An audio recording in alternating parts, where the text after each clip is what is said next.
Hello, everyone. Welcome to Learn English Through Story with Alex and Jamie, where we make English conversation fun, engaging, and full of meaning. I'm Alex. And I'm Jamie.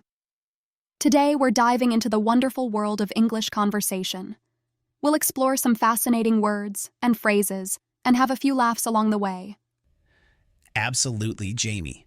Let's kick things off with something simple, yet surprisingly complex: the art of greetings.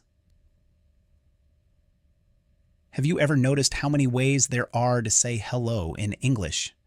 Oh, definitely. Beyond the classic hello or hi, we've got things like howdy, what's up, and my favorite, yo. But Alex, let's break it down a bit. What's the deal with howdy anyway? Great question. Howdy is actually an informal greeting that originates from how do you do. It's mainly used in southern and western parts of the United States, so if you ever find yourself in Texas, a howdy might be the perfect icebreaker. Speaking of icebreakers, have you ever used a really awkward one? Oh, plenty.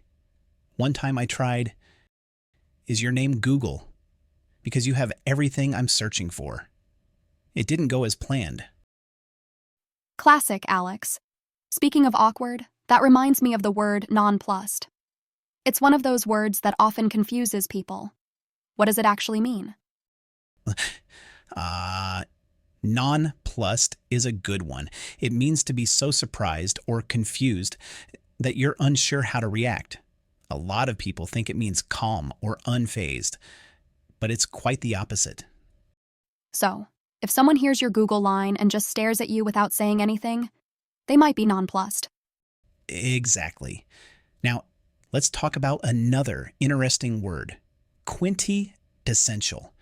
Any ideas, Jamie? Sure thing. Quintessential means representing the most perfect or typical example of something.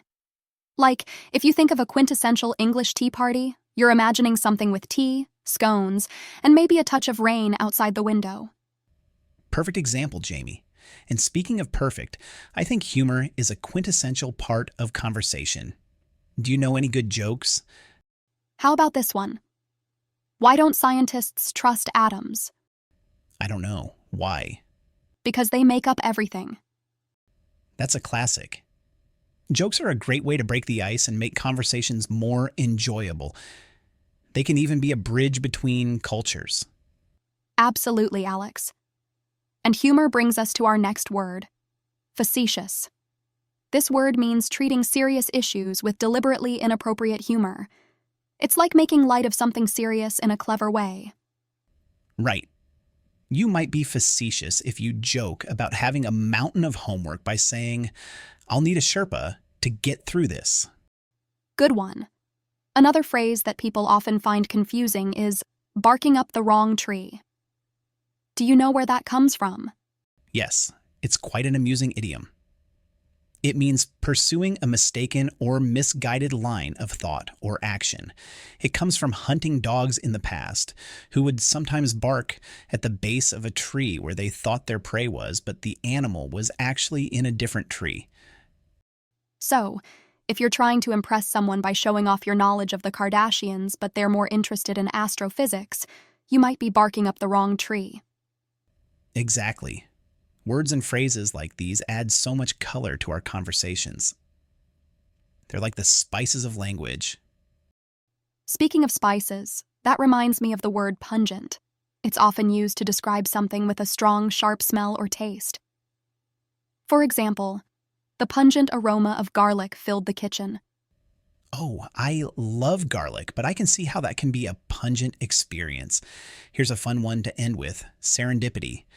It means the occurrence of events by chance in a happy or beneficial way. Like when you randomly meet someone at a coffee shop who becomes a great friend. That's serendipity. Absolutely, Jamie. And hopefully our listeners find a bit of serendipity in learning these words today. Thanks for joining us on this delightful journey through English conversation. We hope you had as much fun as we did. Don't forget to subscribe, leave a review, and share this podcast with your friends. Until next time, keep chatting and keep learning.